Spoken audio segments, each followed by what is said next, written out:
today how to make welting out of vinyl. Making welting out of vinyl is different than making welting out of any other fabric that has a bias. There's no bias in vinyl, and so I wanted to show you how I'm doing that.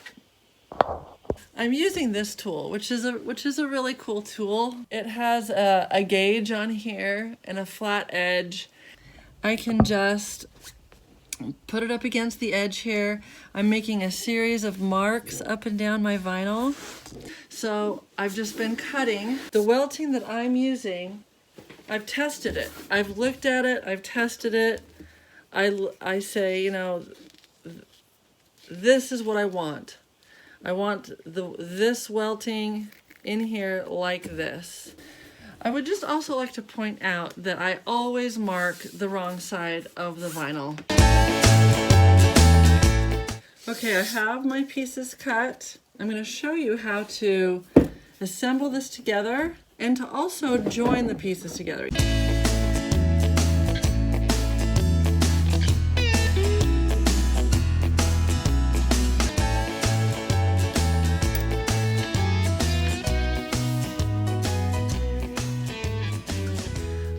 Sew as close as I can to the welting or the cording because when I attach it to the cushion, that's when I want to sew as close as I can.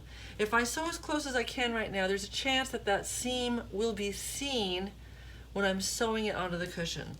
So I'm going to give it a little bit of like 1/8 of an inch, a little extra.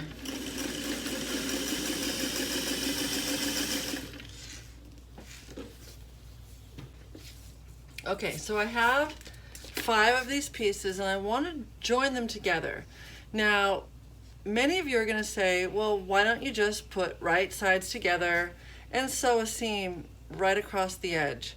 Well, I guess that makes sense, but my machine, and probably your machine, doesn't want to go over that huge lump if the seam is right on top of itself.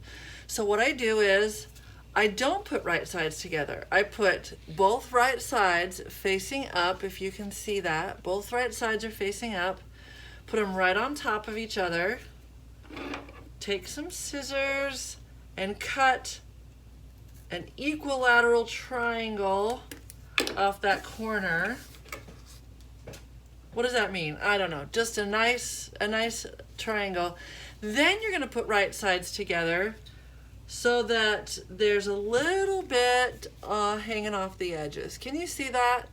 It's gonna hang off the edge about 1/4 inch because that's where I'm gonna sew it, at 1/4 inch. When I overlap these and put them in my machine, I'm gonna go off of the basting stitch, the long stitch that I use to make the welting, because this other side of the vinyl doesn't grip the way the vinyl grips. The vinyl kind of slows down the stitch because it's creating this resistance.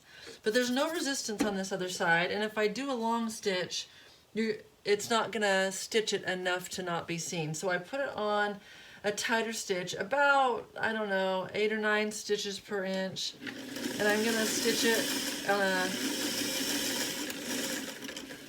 a tighter stitch than I did on the vinyl.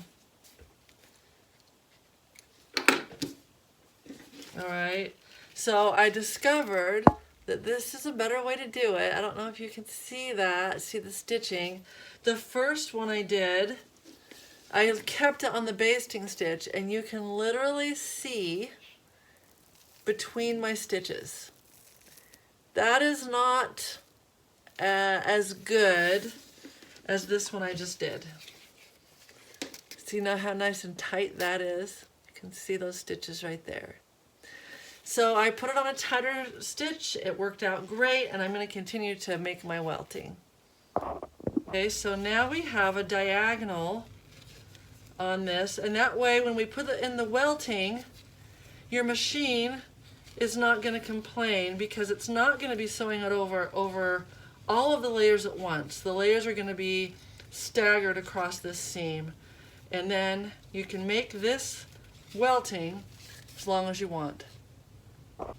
And now you can see how this is going to sew over that seam. I'm going to open this up, roll this around it,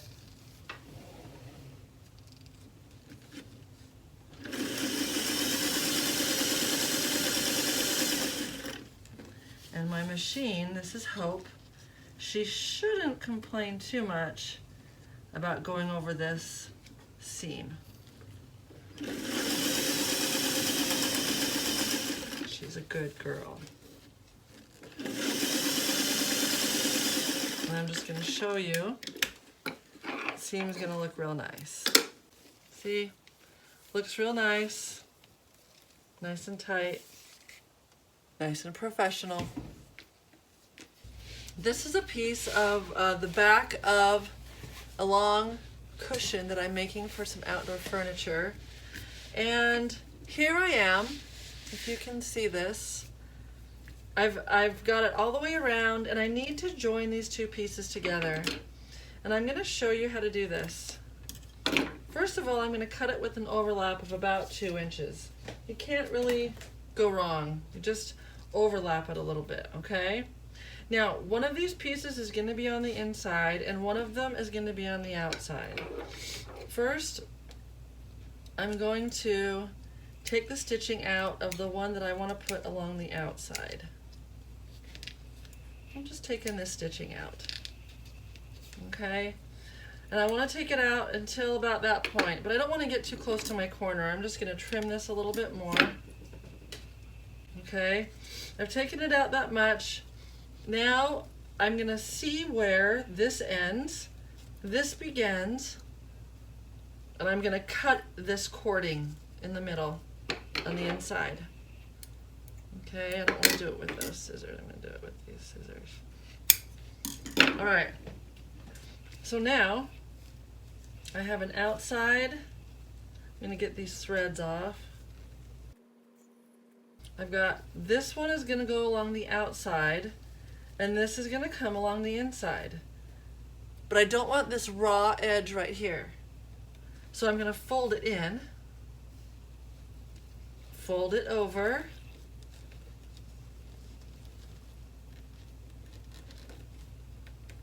and that is as good as we're going to get.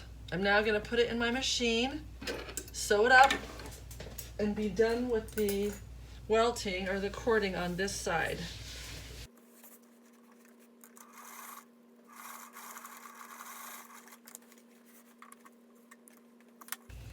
And that is as good as it's going to get. I can see the stitching on the inside, which I don't like. I'm going to take out that thread. Oh, and look, I forgot to sew it up there. I'm going to sew that a little bit more, and I'm actually going to sew over this that I didn't sew. And I'm going to try to sew a little bit closer, see if I can cover up that stitching on the other side.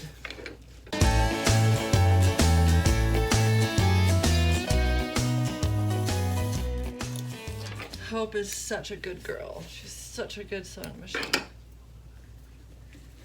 And that's better. Look at that. Very nice.